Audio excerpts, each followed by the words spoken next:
안녕하십니까. 오늘도 부처님 말씀 들으시는 모든 분들 일체 고통과 번뇌에서 벗어나 늘 행복하고 여여하시길 기원하시겠습니다. 오늘 부촉변 부처님 말씀 53번째 이야기죠. 부처님께서 말씀하신 화합과 교단을 발전시키는 법 어제 계속 이어서 하겠습니다. 어제 했던 부분 가볍게 짚고 넘어갈게요. 부처님께서 지원서는 자손 행자실의 교단의 발전과 화합을 위해 7가지 법을 말씀하셨다. 첫 번째, 서로 자주 모여 정의와 법을 강론하라. 둘째, 상하가 하나로 화합하여 공경하고 뜻을 어기지 말라. 셋째, 법을 받들고 금할 것을 금하여 제도를 어기지 말라.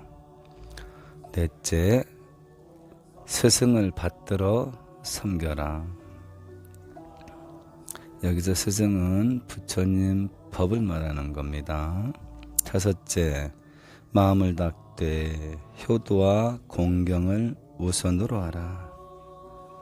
여섯 번째, 계행을 닦아 욕심과 감정에 치우치지 말라. 일곱째, 남을 먼저 생각하고 자기를 뒤로 하며 명예와 이익을 탐내지 말라. 그리하면 우리의 법은 무너지지 않을 것이다. 교단의 발전, 법을 더욱 발전시키기 위해서 7가지 지켜야 될 말씀. 첫째, 세속적인 번잡한 일을 피하라. 둘째, 말 많은 것을 피하고 침묵하라. 셋째, 잠을 적게 자고 게으르지 말라. 어제 여기까지 했죠.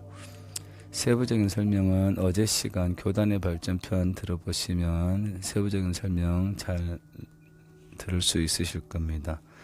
네 번째, 패거리를 만들어 부질없이 말싸움하지 말라. 이 말은 다들 아시겠지만 어느 조직이든지 꼭 패거리가 생겨요. 라인이 생기죠. 근데 그 패거리가 부처님의 법을 강화시키고 승단의 화합을 위해서 꼭 필요한 움직임을 해야 되는데 개인적인 일부 소수 이익을 위해서 움직여버린다는 거죠. 현세의 가장 통렬한 얘기입니다. 잘못된 줄 알아도 이미 자기들이 속한 이익의 집단의 이익 때문에 그 잘못을 계속 밀어붙이다 보니까 잘못된 게 잘못된지도 모르고 계속 가버리는 거죠. 제가 어제 그 이슬람권 그 공부를 하다가 살라딘 영화를 보게 됐습니다. 우연히 이제 서적을 검토하다가 이 살라딘 대왕이 참 대단하신 분이구나. 그래서 우연히 살라딘을 소재로 한 영화 킹덤 오브 헤븐이라는 영화가 있는데 혹시 안 보신 분은 꼭 한번 보십시오. 내용이나 어떤 그 자연을 대상으로 한 그게 3시간짜리 영화인데요. 볼만합니다.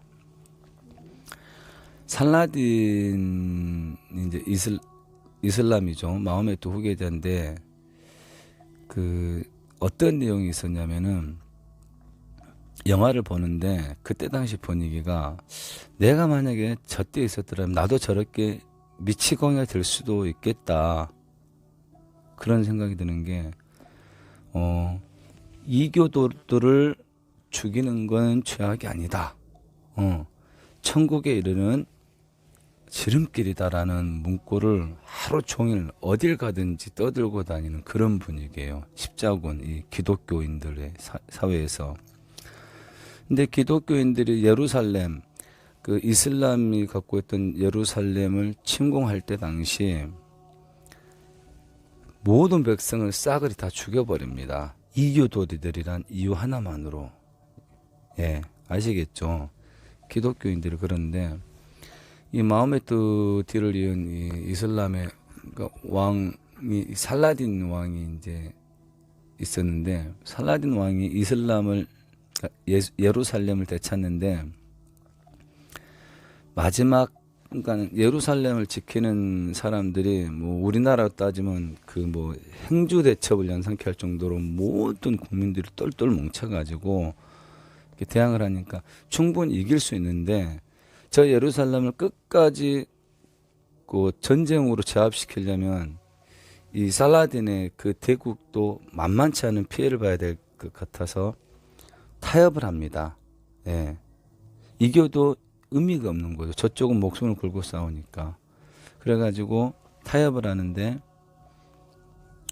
그대로 돌려보내주겠다. 너희들 국가로 다시 돌려보내줄 테니 성을 내놔라. 그러니까 십자군 쪽에서 그럽니다. 100년 전에 우리가 예루살렘을 차지할 때는 모든 백성들 이겨도 다 죽였는데 그 말을 책임질 수 있겠냐. 그러니까는 살라딘이 한 말이 나는 너희들과 다르다. 나는 살라딘이다. 이 살라딘 대왕은 제가 전번에 잠깐 이슬람을 소개시킨 적이 있는데 저도 많이 알지는 않지만은 이슬람의 그 신격화된 그 부분을 빼놓고 이슬람의 교리나 이슬람 교도들의 행을 보면요. 저희들이 배워야 될 게 너무 많습니다. 정말 많습니다. 물론 모든 게 다 배울 거지만 특히 이슬람권의 그 종교인들이 신앙심을 보면은 배울 게 참 많습니다. 참고로 살라딘의 그 이름이 아주 관용의 대명사거든요. 그 사전적 의미로. 근데 이 살라딘 대왕이 이름값을 하고 살아요.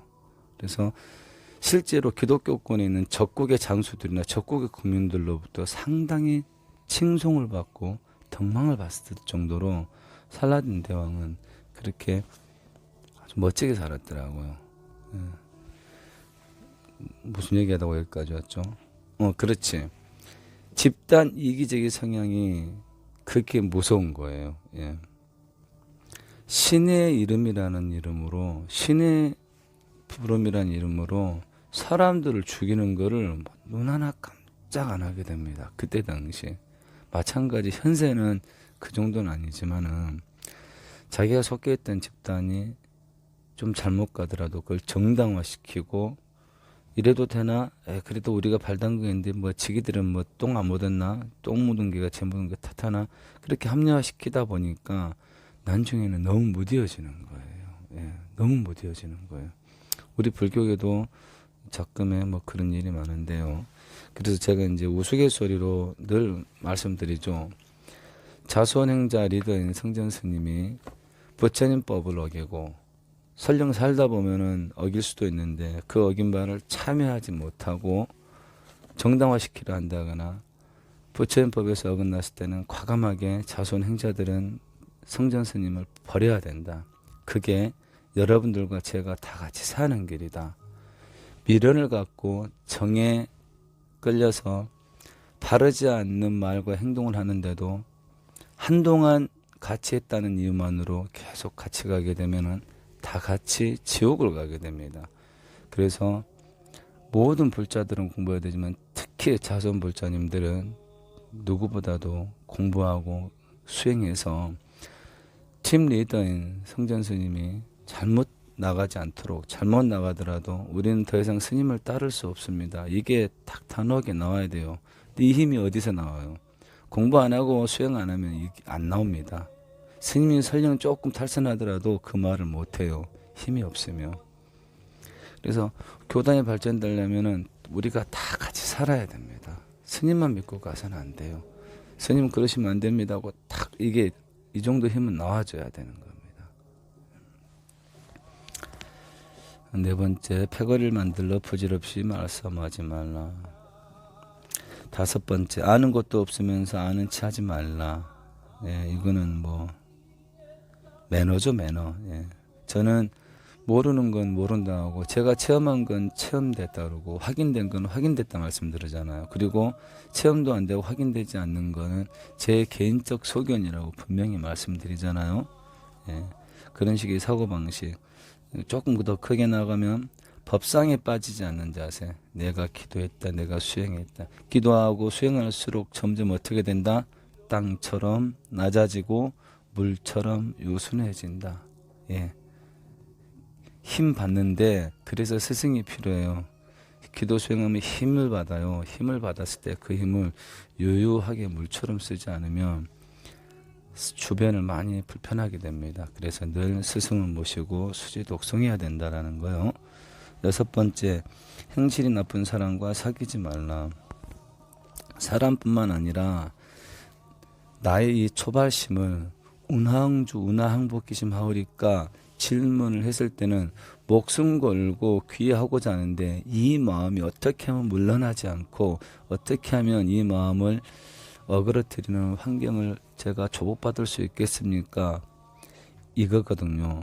그래서 늘 주변의 환경을, 내 삶을, 내 돈독한 신심, 내 깨끗한 마음이 흐트러지지 않게끔 주변 정리정돈을 잘 해야 됩니다. 사실은 그것도 아주 중요합니다. 그래서 몸 컨디션 관리를 잘 해야 되는 것도 우리가 몸이 안 좋으면은 여유가 없어져서 조금 신경질이 자주 나잖아요. 여유가 없어지고 스님이 아파 보니까 그렇더라니까요. 별게 다 서운하더라니까요. 예. 여기서 잠깐 웃고 갈게요. 예를 들어서 우리 자손행자님들이 잘 살고 있어요. 그럼 공부 잘하고 있구나. 그런데 제가 아프잖아요. 그러면 인간들이 아픈 줄 알면서 전화 한 통 안 하네. 이런 식으로 아프면 안 되겠더라고. 우스갯소리였습니다. 웃어야 됩니다. 이 순간. 아무튼 이렇게 주변을 잘 갈무려야 됩니다. 꼭 나쁜 사람만 사귀는 걸로 끝날 게 아니라 7번째, 조용한 곳에서 자기를 살펴라. 참 더없이 좋은 말인데요. 큰 범주로 따지면은 조용한 곳에서 자기를 살펴라. 이거는 우리가 그날 하루 마무리를 항상 기도하고 수행으로 끝내자 했지 않습니까? 그러려면 어떻게 해야 돼요? 저녁에는 만날 일을 만들지 않아야 돼요. 예. 사회생활 하니까 꼭 필요한 건 해야 되겠죠. 그 중에서도 소소한 일에, 세속적인 일에 번잡한 일을 피하라 그랬잖아요. 첫 번째. 같은 건데 지금까지는 만났고 밖에 나갔던 일들도 이제 공부하는 사람들은 좀 쳐줄 필요가 있습니다. 한 절반 정도는 이거는 내 삶이 없어도 돼. 하지만 나도 사회인으로서 이거는 꼭 해야 되니까 요거는 밖에 일 보고 그것도 8시 이후로는 만들지 않는 거. 계속 이런 식으로 만들어가는 거죠. 그게 바로 조용한 곳에서 자기를 살필 수 있는 주변 환경을 단돌이 해가는 것이고 나의 초발심을 어그러지지 않게끔 하는 그런 단돌이 작용입니다. 이 단돌이 작용이 상당히 운하응중은 항복심한데 상당히 좋은 베이스가 된다라는 거. 그리고 부처님께서 짓자굿다산에 지금 계속 짓자굿다산에 계실 때 이 교단의 발전에 대해서 말씀하신데요. 다음에 또 이 법을 발전시키는 6가지 길을 말씀하셨습니다. 같은 맥락일지 모르겠지만 또 짚어보겠습니다. 첫째, 몸은 항상 자비를 행하여 산목숨을 해치지 말라. 둘째, 말을 하되 부드럽게 하고 악담하지 말라. 셋째, 마음을 너그럽게 하여 남을 손해되게 하지 말라. 넷째, 이익을 얻으면 대중과 함께 나누어 써라. 우선 셋째까지는 이타정신이잖아요. 어떤 공부, 기도, 수행이가 나를 생각하고 가면은 이지러집니다.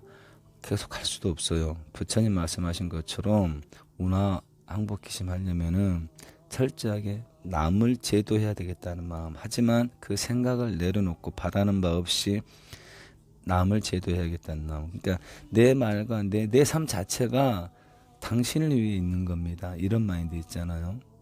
내 주변을 위해서 나는 존재한다. 이런 마인드로 가야 된다는 거죠. 그 네 번째 회양이죠. 이익을 얻으면 대중과 함께 나누어 써라. 크게 나가서 어떻게 내가 갖고 있는 이 직업군을 통해서 나오는 이득을 나를 위해서 쓰는 거하고 내 주변 모두를 위해서 쓰는 거하고 이거는 이제 그 단계가 되지 않으면 여러분들 잘 이해 못하는 거예요. 공부하고 수행하고 탁마해서 그 단계가 올라갔을 때 좀 더 알 수 있는데 훨씬 즐겁습니다. 훨씬 행복합니다. 나를 위해서 쓰는 것은 그 행복은 잠깐에 끝나지만 주위 사람들 위해서 베풀어서 쓰는 그것은 엄청 오래가고 깊고 너무 행복해집니다. 해보신 분만이 알 수 있습니다. 다섯 번째, 계율을 잘 지키고 마음의 동요가 없게 하라. 너무나 당연한 말씀이고요. 계율이 잘 지켜지지 않으면 마음에 동요된 바가 일어나고 마음이 산란해질 수밖에 없습니다.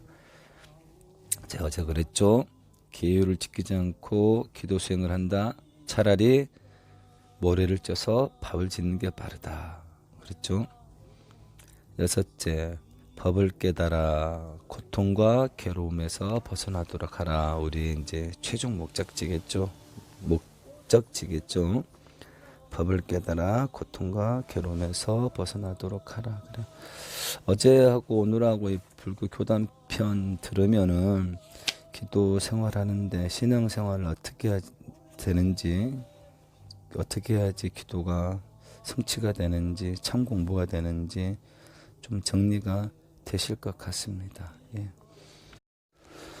오늘 말씀 다시 한번 새겨서 성근공덕 일으키는 하루, 건강한 하루, 행복한 하루 되시길 기원합니다. 승복하십시오.